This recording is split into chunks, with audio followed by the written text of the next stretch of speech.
itu dalam keadaan tergadai. Kalau cincin kita tergadai, surat mobil tergadai, maka ketika ada duit kita tebus. Bagaimana cara menebus anak yang tergadai tadi? Tuzbahu anhu yauma sabi'ihi, disembelihkanlah kambing pada hari ke-7, yuhlaqu, dicukurkan rambutnya, wa yusamma, dikasihlah nama yang baik. Yang pertama tuzbahu anhu yauma sabi'ihi, disembelihkan kambing di hari ke-7. Kalau tak bisa di hari ke-7, hari ke-14. Kalau tak bisa hari ke-14, hari ke-21. Kalau tak bisa hari ke-21, tak usah ditengok kalender lagi. Sebulan, 2 bulan, setahun, 2 tahun, 3 tahun. Bahkan dalam mazhab Syafi'i, karena banyaknya jamaah yang bertanya, kami dulu kecil belum diakikahkan, apakah sesudah kami berumur 30-40 tahun ini berduit boleh akikah? Kata Imam Nawawi dalam kitab Majmu' Syarah Al-Hazab, boleh berakikah walaupun sudah umur 40 tahun. Jadi kalau ada di antara bapak ibu hadirin hadirat yang waktu kecil dulu belum berakikah, balik dari sini saya masih bisa datang lagi sama-sama. Tapi hanya akikah saja, jangan minta diayun pakai marhaban. Nanti putus tali ayunan. Yang kedua, yu'laqu, dicukurkan rambutnya. Maka Sayyidina Al-Hasan dan Sayyidina Al-Husain dicukurkan rambutnya, ditimbang seberat perak. 1 gram perak sekarang 70.000. Jadi kalau berat rambut anak itu 10 gram berarti 700.000. Adapun orang yang menimbang rambut anaknya dengan emas, maka itu dia pakai kias. Kiasnya tak salah, karena kiasnya dari perak ke emas. Yang tak boleh itu dari emas ke perak. Karena antara harga emas dengan perak, 1 gram perak 70.000, 1 gram emas 1 juta. Iya kalau anak itu rambutnya tipis, kalau gondrong sampai seon, 1 on 100 juta. Tapi sebetulnya 100 juta itu tidak ada apa-apanya dibanding nikmat seorang anak. Kalau bapak ibu mau tahu macam mana nikmat seorang anak, tanyalah sama orang. Mohon maaf, saya banyaklah sudah berjumpa jamaah, saya tanya, tolong doakan Ustadz, kami sekarang sedang program bayi tabung di Singapura. Berapa ongkos ke Singapura, berapa penginapan di rumah sakit, paling murah bayi tabung 150 juta. Itu pun mungkin tabung-tabung second lah. Bayangkanlah itu. Jadi sebetulnya itu tidak ada apa-apanya dibandingkan nikmat yang besar. Lalu kemudian wa yusamma, dikasihlah nama yang bagus-bagus. Maka dikasihlah nama Ananda Hanna. Hanna artinya kerinduan, Nuraya cahaya terang benderang, Muhammadi cahaya Nabi Muhammad sallallahu alaihi wasallam. Karena Nabi berdoa, Allahumma ja'al fi qalbi nura, wa fi sam'i nura, wa fi basari nura, wa an yamini nura, wa an yasari nura, wa min amami nura, wa min khalfi nura, wa min fawqi nura, wa min tahti nura, waj'al li nura, waj'alni nura. Jadikan aku cahaya. Dengan cahaya itulah terang benderang umat ini dari kegelapan kejahilan sampai kepada nur Muhammad sallallahu alaihi wasallam yang terang benderang. Lalu kemudian tak mungkin kita hanya sekedar duduk-duduk makan-makan saja. Tadi sudah dipantunkan pula oleh Ustadz Azhari tadi tentang masalah kopi tadi. Cuman ibu-ibu itu tak ada yang membalas di belakang. Sebetulnya ibu kalau mau membalas, kalaulah tuan ke Indragiri Hulu, jangan lupa membawa pedang. Kalian belagu ajalah dulu, nanti kopi segera datang. Jadi ibu-ibu masih pandai juga pantun. Inti daripada akikah itu sebenarnya adalah silaturahim. Jadi banyak orang sekarang tak mau datang akikah. Kalau datang undangan akikah langsung diposting aja. Selamat akikah ya. Habis itu datang pula kawannya komen di bawah. Amin amin amin amin amin. Waktu lahir anak gitu, waktu nikah juga. Barakallahu lakuma wa baraka alaikuma wa jama'a bainakuma fi khair. Amin amin amin amin amin. Waktu meninggal begitu juga.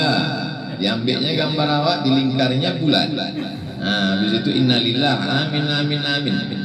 Kalau beginilah silaturahim kita, rusak umat ini.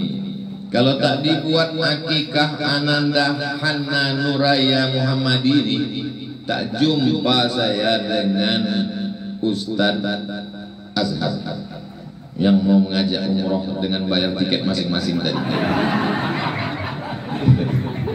Kalau tak dibuat acara akikah ini, tak jumpa saya dengan Ustadz. Saking lamanya kami tak jumpa, tak masuk saya ke Al-Falah sampai lupa Ustadz Yazid Nasution. Nah, saktian dulu. Kalau tak dibuat acara akikah ini, tak jumpa saya dengan Kakanda Doktoranda Hajjah Rahmawati Jamal MA.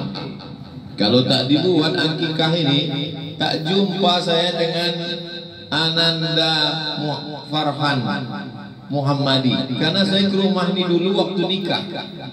Datang nih akikah. Datang sekali lagi nanti waktu anaknya nikah.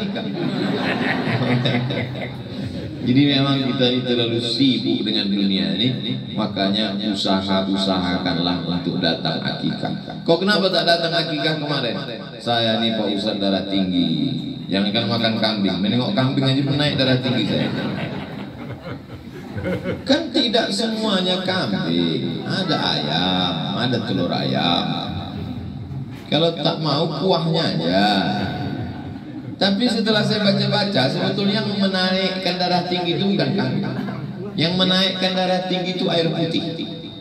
Kalau tak percaya, coba nanti ibu kasih laki ibu makan siang. Mana makanan ma, kasih air putih. Mana makanan ma, kasih air putih. Jam 2 insya Allah naik dan tinggi deh. Jadi bukan kambing. Itu. Jadi tolong dipahami bahwa yang namanya walimah, yang namanya akikah, yang namanya takziah itu tak lain tak bukan adalah menyambung silaturahim. Saya dulu sekolah di Medan, Sanawiyah Muallimin tahun 90 sampai 95. Paginya sekolah di Jalan Sisingamangaraja, malam mengaji ke rumah Ustadz Fadlan. Waktu itu Ustadz Fadlan masih lajang. Bayangkanlah itu lamanya kan ini kenalan. Jadi saya ini murid Ustadz Fadlan. Jadi kalau nanti ada orang Ustadz Somad itu payah kali diundang. Kalau sama Ustadz Fadlan ini lain. Kalau tak datang durhaka kita. Nah, itu bedanya. Jadi jangan sampai ini jadi fitnah, jangan ada dusta di antara kita. Nah, kedatangan kita ini semua adalah namanya kalau kata orang Melayu tahniah.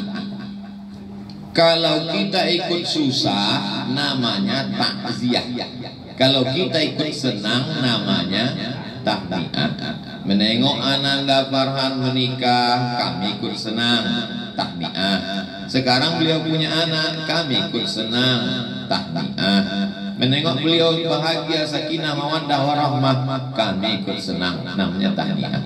Jadi kalau ada orang tetangga, kawan, sahabat susah hatinya menengok orang bahagia, itu perlu diulang syahadat. Bukan kata saya, dalam Quran disebut in tamsaskum hasanatun tasuhum. Kalau kamu dapat nikmat mereka susah hati. Wa in tusibkum sayyi'atun yafrahu biha. Tapi kalau kamu dapat musibah mereka senangnya bukan main. Itu sifat orang kafir. Hari ini sebenarnya kita ini semua datang ingin menunjukkan kami ikut senang dengan kebahagiaan sahibul bait beserta seluruh keluarga. Saking senangnya Ustaz Yahya datang dari jauh. Cuman orang ini tak pula mengasih tahu bahwa kita mesti pakai batik. Akhirnya saya apa salahnya di WA tadi kan? Ustaz pakai batik, jadi tahu saya pakai apa. Dan berapa kali saya kena di prank-prank. Kurang, itulah akibat kurang silaturahim tadi. Nah, setelah dijelaskan hukum akikah, ada silaturahim di dalamnya. Kenapa pula pakai menyanyi-nyanyi tadi? Abtadi'ul imla abismidzatil aliyah mustadirra faidal barakati ala ma ana lahu wa awla.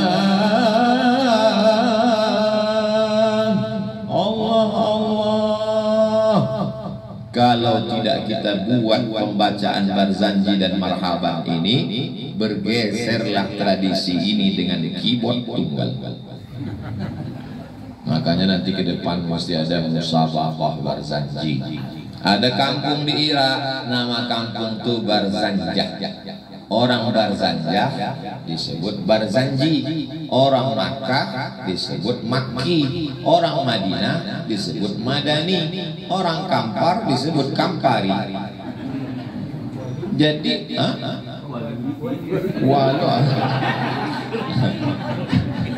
jadi Barzanji tadi maksudnya orang Barzanjah, karena memang kampung dia di Irak. Pindahlah ayahnya ke Madinah. Sampai di Madinah dia belajar, cerdas orangnya, diangkatlah oleh pemerintahan Turki Utsmani menjadi mufti di Yaman. Di akhir tuanya dia balik ke kota Madinah, ditulisnya lah syair memuji Nabi Muhammad SAW. Maka disebutlah syair itu syair Al-Barzanji yang ditulis oleh Imam Abu Ja'far Al-Barzanji. Cuman setelah saya berkeliling-keliling, saya tengok yang membaca Barzanji macam kita baca ini cuma di daerah Aceh, Medan, Riau. Kalau di Palembang yang dibaca itu Simtud Durar. Di tempat lain yang dibaca itu yang dibuat Habib Umar bin Hafiz Al-Diyaul Lami. Ada lagi membaca Dibai, ada lagi membaca Burdah yang ditulis oleh Imam Al-Busiri, makamnya di Iskandaria, Alexandria, Kairo. Jadi maulid apapun yang kita baca, Al-Barzanji, Al-Diyaul Lami, Al-Burdah Al-Busiri, Ad-Dibai, sebetulnya isinya semuanya sama. Isinya adalah solawat kepada Nabi. Attirillahumma qabrahul karim. Ya Allah, attiri dari kata itir, parfum. Harumkanlah makam Nabi Muhammad sallallahu alaihi wasallam bi'arfin syaziyyin bi salatin wa taslimin, dengan salawat dan salam kepada Nabi Muhammad sallallahu alaihi wasallam. Kemudian isi daripada maulid itu adalah sejarah Nabi. Jadi waktu kami masuk, mohon maaf, beribu maaf terlambat tadi, sudah sampai kepada nasab Nabi Muhammad sallallahu alaihi wasallam. Kemudian Ananda Farhan membacakan walamma tamma min hamlihi syahrani alal masyhuril aqwalil marwiyah tufiya bil madinatil munawwarati abuhu Abdullah. Ketika 2 bulan dia dalam kandungan ibunya, meninggallah ayahnya waktu sedang berdagang di kota Al-Madinah Al-Munawwarah. Saya pun menyebut Allah, Allah, kata Ustaz Azhar, innalillah, gitu. Nah, jadi sebetulnya kalau kita pahami, kalau kita bacalah maulid ini, maka kita sama dengan bersolawat kepada Nabi. Dengan membaca maulid, maka kita sudah mengajarkan sirah kepada anak-anak kita. Lalu kemudian ditunjukkanlah membaca Quran itu anak kecil. Begini memang semestinya. Ini kadang di beberapa tempat saya tengok yang membaca Quran ini, orang tua baca Quran tak salah, tapi menengok anak kecil, ini ada bahasa yang tersembunyi. Artinya di rumah nih anak kecilnya dia begitu. Apalagi yang besar.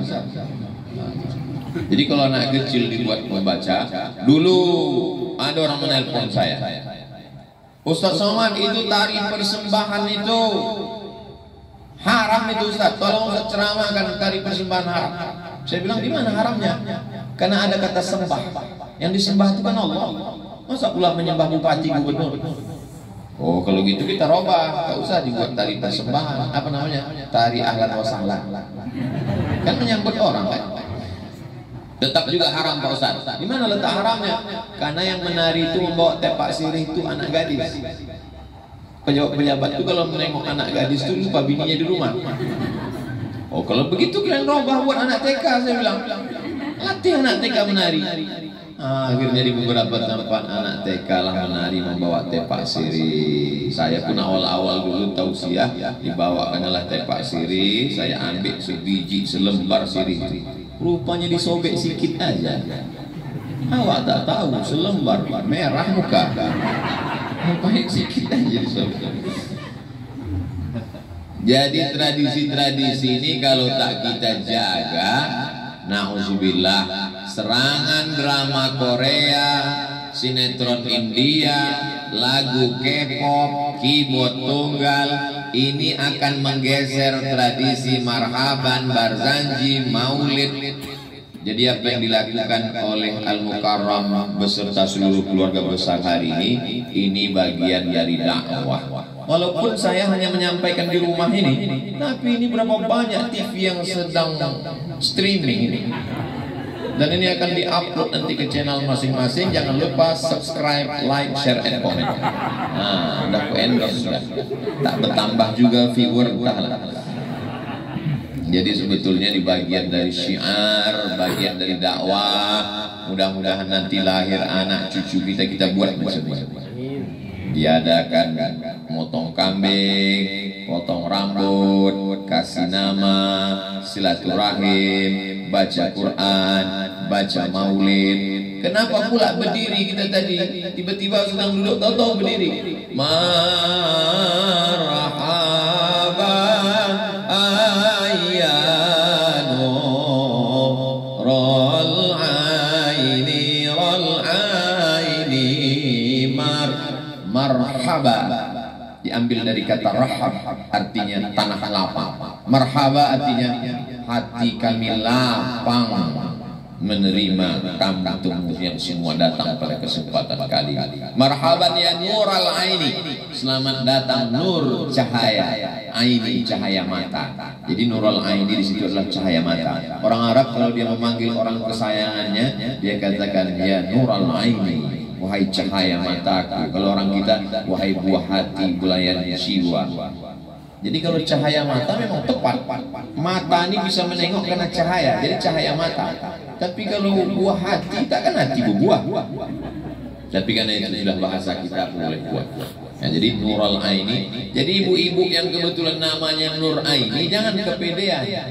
Kenapa aku aja yang disambut orang gitu? Itu makna Nurul Aini itu adalah Nabi Muhammad sallallahu alaihi wasallam. Jadi kalau ada orang mengatakan, kenapa kalian maulid Nabi cuman 12 Rabiul Awal aja? Ini orang tak paham. Mengayun anak maulid Nabi, memindah rumah baru maulid Nabi, mempelai laki-laki keluar kamar, mempelai perempuan maulid Nabi. Jadi sebetulnya kita membaca maulid ini 24 jam ada pembacaan maulid, pagi, petang, siang, dan malam. Sesudah anak ini diakikahkan, lalu kemudian mulailah dia belajar merangkak, mulailah dia berjalan jatuh, lalu kemudian dan seterusnya. Maka dalam Islam, muru auladakum bisolah, suruh anak kamu sholat, wahum abna'u sab'an sinin, umur 7 tahun. Kalau 7 tahun sholat, berarti sebelum 7 tahun sudah hafal Al-Fatihah, iftitah, tasyahud, iktidal, surat-surat pendek. Artinya bacaan orang tua saya tak ragu lagi, keluarga ini memanglah keluarga qori-qoriah, guru-guru kita semua. Tapi tausiah yang saya sampaikan ini bukan hanya untuk kita yang ada di sini, didengar oleh semua umat Nabi Muhammad SAW, maka membiasakan mendengarkan bacaan-bacaan Quran supaya anak itu belum pandai membaca tapi sudah hafal. Banyak orang tak pandai membaca tapi dia sudah hafal. Di antaranya Nabi Muhammad SAW, dia tak bisa baca tapi dia hafal. Itulah mengapa anak umur 7 tahun membaca tapi dia tak hafal surat-surat pendek. Syekh Muhammad Mutawalli Sya'rawi lebih dulu menghafal baru membaca. Sesudah dia hafal baru dia tahu bacaannya, dia komplain ke gurunya. Guru, kata dia, ya, ini gimana cara membacanya? Alif lam mim. Kata dia tulisannya tak begitu, tulisannya alama.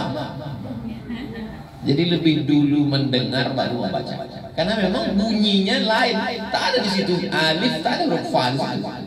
Mim tak ada huruf iya di situ. Tulisnya cuma alif lam mim. Karena memang Quran turun bukan kertas tapi suara. Jadi banyak orang cakap mohon maaf yang tersinggung tunanetra tak bisa menengok tapi hafal Quran. Kenapa? Karena mendengar. Inna sam'a wal basar wal fu'ad, mendengar, menengok, baru menghafal. Jadi ketika ini dibacakan terus menerus 24 jam pagi, petang, siang, malam, gugurlah kewajiban kita. Dia sudah bisa membaca. Wadribuhum fil asrah, pukul umur 10 tahun dia dipukul, tapi pukulnya bukan karena pukul marah, pukulnya adalah pukul supaya jerah, tidak boleh bekas, tidak boleh pada alat vital, tidak boleh pada wajah. Jadi pukulan dalam Islam itu disangkutkan di dinding, cemeti, cambuk. Jadi ketika dia buat sesuatu ditunjuk cambuk. Nah, jadi Bapak Ibu nanti kalau ke rumah saya di dinding itu nampak ada cambuk sama arit. Apa itu Pak Ustaz? Oleh-oleh orang Madura ngasih cambuk, sudah. Bukan untuk anak-anak. Cambuk sama golok dari Madura, kata dia itu souvenir saudara kita waktu ceramah di Madura. Lalu kemudian setelah anak ini dewasa, maka kemudian kata Nabi, man ala salasa banatin, siapa yang membesarkan 3 anak perempuan, fa'addabahunna, dididiknya dengan baik, wa zawwajahunna, dinikahkannya dengan orang baik-baik, wa ahsana ilaihinna, dia buat baik sampai mati, falahul jannah, maka surga lah. Ananda Farhan sudah mendapat 1 tiket, tinggal menambah 2 lagi. Saya bukan mainlah inginnya punya anak perempuan, dikasih Allah Ta'ala laki-laki. Mau laki-laki mau perempuan, yang penting soleh dan solihah. Kenapa dalam hadis itu dikatakan Nabi anak perempuan? Karena dulu orang kalau punya anak perempuan malu, dikubur anak itu hidup-hidup, muswaddau, wajahnya menghitam, kazim, marah bercampur malu, wajah menghitam, dikubur hidup-hidup. Itu makanya nanti di akhirat anak-anak yang mati dikubur hidup itu ditanya, wa idzal mau'udatu su'ilat bi ayyi dzambin qutilat, kenapalah kalian dibunuh wahai anak perempuan yang tak berdaya. Tapi hari ini Masya Allah perempuan dimuliakan, dihormati, disanjung tinggi, maka ini kehormatan yang luar biasa. Kalau perempuan satu negeri itu baik, an-nisa imadul bilad, perempuan itu tiang. Idza fasadat fasadatil bilad, kalau perempuan rusak maka negeri itu jadi rusak. Kalau negeri mau jadi baik maka perempuannya mesti baik. Perempuan punya anak, perempuan punya suami, perempuan punya menantu, perempuan punya cucu, perempuan punya abang, perempuan punya adik, dan orang amat sangat terpengaruh dengan perempuan. Makanya sekarang kalau ada orang mau jual kredit, yang dicarinya pasti perempuan. Kalau ada orang mau memasarkan umroh, yang dicari pasti perempuan. Karena perempuan nih golak saya. Karena perempuan. Kalau saya berceramah di depan 100 laki-laki, 100 laki-laki, itu yang bisa membawa balik cerita itu sampai ke rumah tinggal 50. Yang dari 50 itu yang didengar bininya tinggal 10. Tapi kalau berceramah kepada 10 perempuan, Balik dia ke rumah, disampaikannya ke suaminya jadi 20, disampaikannya ke anaknya jadi 30, disampaikannya ke menantunya jadi 40, disampaikannya ke cucunya jadi 50. Makanya lebih efektif bercakap sama perempuan daripada orang laki-laki. Itulah makanya kalau udah mau dekat-dekat musim pilkada kampanye, yang dapat jilbab kan ibu kan. Jilbab tertulis di belakang coblos nomor. Begitulah hebatnya perempuan. Ini sekarang yang paling dikhawatirkan sekarang ini, yang paling ditakutkan orang satu gerakan. Apa dia? Grup WhatsApp mak-mak. Cing bilang bukan saya, Rocky Grup. Jadi ibu-ibu sekarang punya peranan yang luar biasa. Namanya gerakan mak-mak radikal. Artinya kalau perempuan baik, maka negeri ini menjadi baik karena dia punya komunitas kebaikan-kebaikan. Jadi punya anak perempuan bagi Ananda Farhan, Masya Allah, inilah kenikmatan yang luar biasa. Dulu dokter itu mengatakan selamat Ustadz Somad setelah kami lihat di USG anak Ustadz perempuan. Saya laki-laki, adik laki-laki, tak ada keluarga kami perempuan. Dibilang dapat anak perempuan, aduh senangnya. Pas lahir laki-laki. Nah kalau saya tak percaya kan sama dokter. Terus ditanya, ibu bilang kemarin katanya perempuan. Anak Ustadz ini pandai menyembunyikan sesuatu. Bapak Ibu yang dimuliakan Allah Subhanahu wa Ta'ala, maka ada juga sebagian orang mengatakan kalau kita punya anak perempuan Pak Ustadz, dalam hadis itu kan katanya waladun solihun idza matal insan, hadisnya ada dalam Sahih Muslim. Selalu orang menyebutnya idza mata ibnu Adam, tapi dalam Sahih Muslim idza matal insan. Idza matal insan, kalau manusia mati, inqata'a amaluhu, putus amalnya kecuali 3. Shadaqatun jariyah, ilmun yuntafa'u bih, waladun sholihun. Itu kan waladun sholihun anak laki-laki Pak Ustaz. Makanya kalau baca hadis tengok syarahnya. Dalam syarah Bulughul Maram min Adillatil Ahkam, Imam Al-Hafiz Ibnu Hajar Al-Asqalani. Kalau waladun, anak perempuan sama anak laki-laki masuk. Tapi kalau ibnun, hanya anak laki-laki saja. Seandainya Nabi mengatakan ibnun solihun, anak perempuan tak masuk. Tapi dalam hadis itu dikatakan waladun solihun, maka anak perempuan masuk. Jadi jangan berkecil hati punya anak perempuan. Banyak juga orang sekarang kalau ditanya, anak kau berapa? 3, tapi perempuan. Apa pula pakai tapi? Ini bangga punya anak perempuan. Nah ini hari ini kita hadir menengok cucu kita perempuan. Tadi kenapa pula Ustadz kunyah-kunyahkan kurma itu? Sampailah Nabi ke kota Madinah. Perempuan pertama yang melahirkan di kota Madinah namanya Asma. Pakai alif, Asma. Kalau tak pakai alif, sak nafas, Asma. Asma pun membawakan anaknya laki-laki. Dikasih nama Nabi anak itu Abdullah, karena nama yang paling bagus adalah nama yang dilengketkan ke Allah. Abdullah, Abdurrahman, Abdurrahim, Abdul Somad. Ini anakku ya Rasulullah, kata Asma. Datang Nabi dikunyah-kunyah kurma. Habis itu cairan kurma itu dimasukkan ke mulut bayi.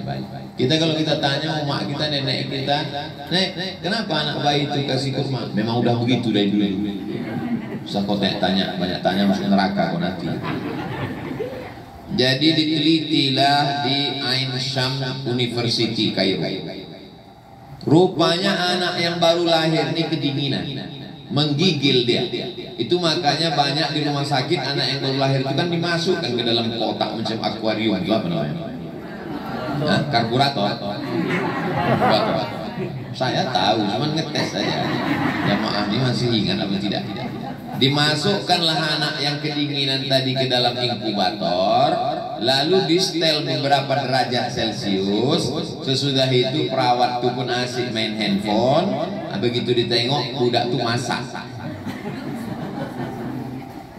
Kita kalau kedinginan kan minum teh, kalau kedinginan minum bandrek. Anak kecil kita kasih bandrek mana bisa? Jadi macam mana menghangatkan badannya? Itulah maka dikunyahkan air kurma, masuk air gula ke dalam badan. mukjizat Nabi Muhammad SAW. Sekarang sesudah 1400 tahun barulah orang sadar. Oh, bulan. Begitu rupanya hebatnya Nabi Muhammad SAW. Nabi Muhammad bukan dokter, tapi dia tahu apa yang diperlukan untuk janin bayi. Begitu lahir anak itu, saya pun mengazankan ke telinga sebelah kanan. Telinga sebelah kanan diazankan, Allahu Akbar, Allahu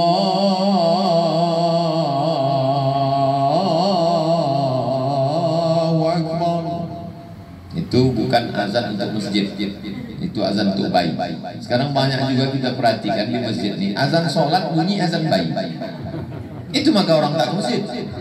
Azan akikah dibuat.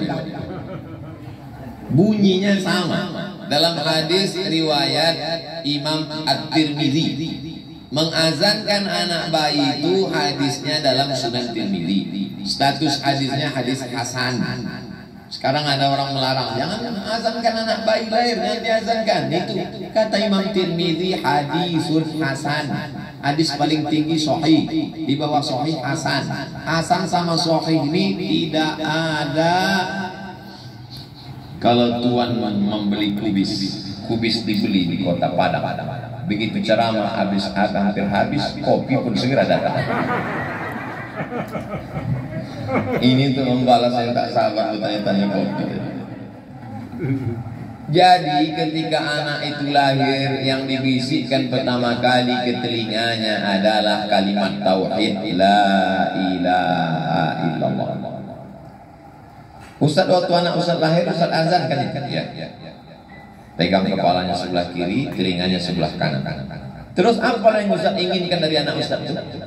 Aku ingin dibalasnya pula nanti waktu aku mati, dialah yang membisikkan ke telinga sebelah kanan, la ilaha illallah. Anak perempuan pun bisa menalkinkan sunnah, laqinu mautakum. Sekarang orang terbujur kaku di ruang ICU kota besar Pekanbaru, 1.200.000 orang penduduk Pekanbaru ini, tapi orang tua itu sunyi di tengah keramaian. Telepon anak pertama di mana? Luar kota. Anak kedua di mana? Lagi piknik. Anak ketiga mana? Tugas kantor. Apalah gunanya dikandung 9 bulan 10 hari, disusukan 2 tahun, meregang nyawa melahirkannya. Saat awak meregang nyawa sakratul maut pun tak bisa dia datang membisikkan di telinga kita. Dari pesankan saya pesankan itu ke ponakan saya, ke anak saya. Nanti kalau kau tengok aku sakit, bisikkan ke telinga. Ibu pun gitu juga, kalau nampak bapak itu nanti sakit tak bisa sembahyang subuh, bisikkan ke telinga, la ilaha. Belum lagi kata dia. Tahu sikit-sikit azan, sikit-sikit talqin, cepat aja kalau aku mati gitu. Ini pesan Ustaz Somad ini bang. Sakitnya itu memang mau sakit sakratul maut. Intinya sesudah tahlil kita katakan kalimatu haqqin 'alaiha nahya wa 'alaiha namutu wa biha nu'asu. Dengan itu kita hidup, dengan itu kita mati, dengan itu pula nanti kita dibangkitkan di padang mahsyar insyaallah. Bersama kita di rumah ahli bait ini dalam kebahagiaan atas kelahiran Ananda Hana Nuraya Muhammadi, bersama pula kita nanti di surga Jannatul Firdaus. Almar'u ma'aman ahab, orang akan bersama dengan siapa yang dia cintai. Kalau kita cinta dengan guru kita, cinta dengan sahabat kita, cinta dengan ananda kita, maka bersama pula kita nanti sama-sama ahlul iman wal islam, bersama-sama dengan ahlus syahadah, asyhadu an la ilaha illallah wa asyhadu anna muhammadan rasulullah sallallahu alaihi wasallam. Setelah nanti sampai usia dia menikah, idza ja'akum man tardawna dinahu wa khuluqahu, kalau nampakmu ada anak laki-laki lajang datang meminang anakmu, sifatnya 2, dinahu baik agamanya, wa khuluqahu baik akhlaknya, fazawwijuhu nikahkanlah dia. Mungkin waktu itu saya sudah tak ada lagi, tahun 2040, 2045 datang anak lajang. Maka ingatlah pesan Ustaz Somad dulu, hadis Nabi disampaikannya, datang anak laki-laki baik agamanya, baik akhlaknya, fazawwijul nikah.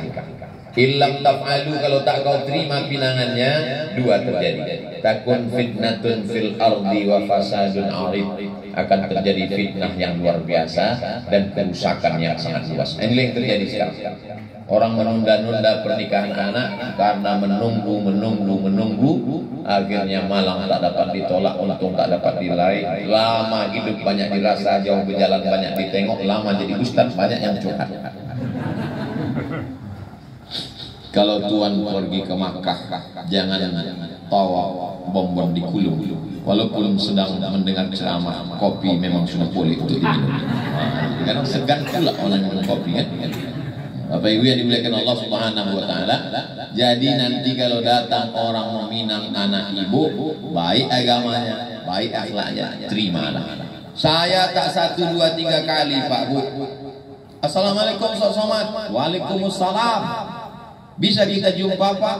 Bisa. Di mana kita jumpa? Di masjid. Masjid mana? Masjid Tentara, dekat Masjid Anur. Sampai di situ nampaklah ibu-ibu mata bengkak, anak perempuan lebih bengkak lagi. Apa masalahnya nih Bu? Gimana saya mau jawab menangis? Anak saya ini perawat Pak Ustaz, jadi nikah sama laki-laki terus pecandu narkoba. Bu, nasi udah jadi tai ayam. Menantu pecandu narkoba, ibu cerita bubur juga lagi. Ceramah pula ke satu kabupaten di Riau, tak boleh sebut nama, menjaga kode etik jurnalistik. Ustaz Somad, tolong doakan dulu anak saya. Kenapa dia Pak? Diganggu jin. Ada di kamar. Udah besar, dokter Pak Ustaz. Lagi perempuan dokter di kamar. Kenapa? Gara-gara malu keluar rumah, laki baru nikah akad, maghrib tuh lari. Kenapa lari? Maaf, beribu maaf. Rupanya ketahuan tak bersunat. KTP dibuatkan palsu, RT, RW, Kades, Kadus, diakadkan oleh Pak Kua, data palsu. Orang tua tidak membuat fit and proper test. Coba kalau tanyakan dulu ke Ustaz Yahya, kan bisa diseleksi. Ini asal terima aja. Asal datang laki-laki Minang nampak pakai mobil, terima. Dia tak tahu mobil itu rental. Tanya dulu sama Ustaz Yazid, tanya dulu sama Ustaz Yahya, tanya dulu sama Ustaz Azhar. Udah sepakat orang yang bertiga, mainkan. Nah, inilah banyak orang tak mau bertanya-tanya sama Ustaz, akhirnya menyesal. Menang orang bapak-bapak, ibu-ibu di kantor Basnas. Kata Pak Ketua Basnas Provinsi, Ustaz Somad kita mau rapat. Memang saya datang nih mau rapat. Ustaz tahu saya ikut rapat, Ustaz duduk sama tamu itu. Kenapa gitu Pak? Itu ada yang mau ditanyakan. Apa masalahnya Bu? Menangislah ibu ini dua. Berapa umur ibu? 70. Bapak berapa? Lebih 70. 5 Pak Ustaz. Apa yang 5 nih? Rukun Islam apa? 5 Pak. Anak perempuan saya nikah sama mu'alaf. Setelah mu'alaf beranak 3. Mu'alaf ini balik, rupanya pura-pura masuk Islam. Anak saya ini takut dicerai tak makan. Anak yang 3 ini ikut. Saya kalau mau mengikutkan ceramah saya, udah keras itu. Bisa pikir nih kalau keras saya meninggal orang tua nih. Nggak salah tak selesai. Saya bilang balik aja lagi. Bapak ibu balik ke rumah, banyak-banyak doa, berzikir. Apalagi mau dikatakan? Gara-gara tidak selektif. Makanya kata Nabi, wazawwajahu, nikahkan dengan orang yang baik. Menangislah si ibu si bapak di samping mempelai. Kenapa bapak menangis? Kenapa ibu menangis? Haru kami Pak Ustaz, anak kami sudah nikah Pak Ustaz.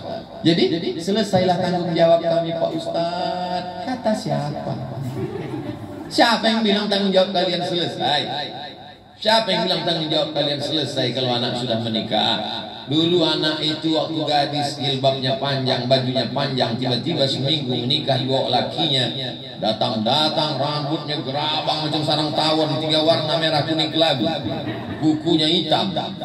Maka kita mesti dudukkan menantu kita.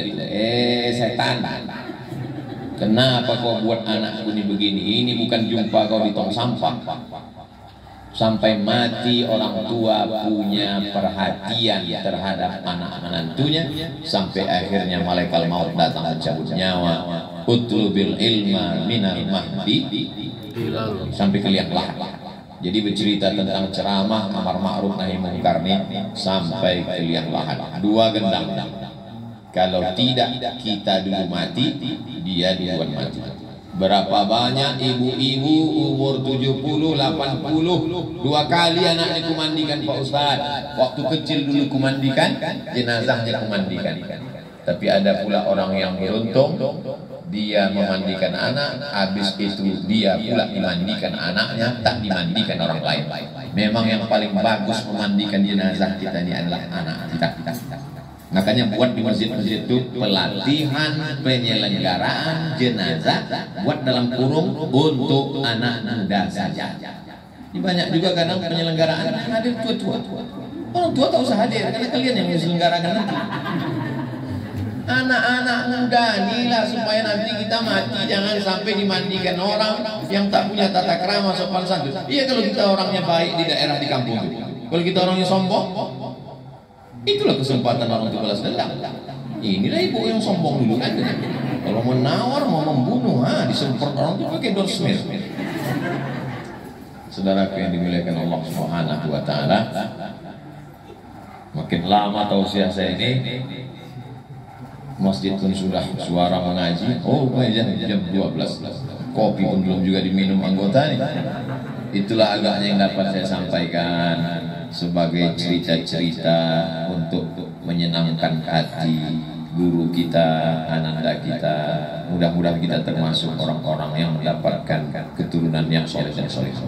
Akhirnya saya ucapkan barakallahu laka fil mauhubah wa syakartal wahib wa ruzikta birraha wa balagha asyuddaha. Itu yang dipesankan Nabi mendoakan anak yang berlahir. Barakallahu laka fil mauhubah. Semoga Allah berikan berkah pada engkau wahai Ananda Farhan atas anak yang sudah dikaruniakan Allah. Wa syakartal wahib, engkau menjadi orang tua yang bersyukur kepada Allah. Wa ruzikta birraha, engkau mendapatkan baktinya. Wa balagha asyuddaha, panjang umurnya, menjadi anak yang soleh dan solehah, penghafal Quran, mujahid fi sabilillah, menjadi harapan dunia akhirat. Berkah selalu, terima kasih. Banyak kata-kata saya yang menyinggung perasaan, tak berkenan di hati, tak sopan, kurang adat, kurang adab. Al-Fakir Abdul Somad memohon maaf. Sudikah Bapak Ibu maafkan saya menangkap puyuh di Bukit Selasi. Thank you dan terima kasih. Wassalamualaikum warahmatullahi wabarakatuh. Waalaikumsalam. Sebelum dilanjutkan dengan doa dari Ustaz, kami sampaikan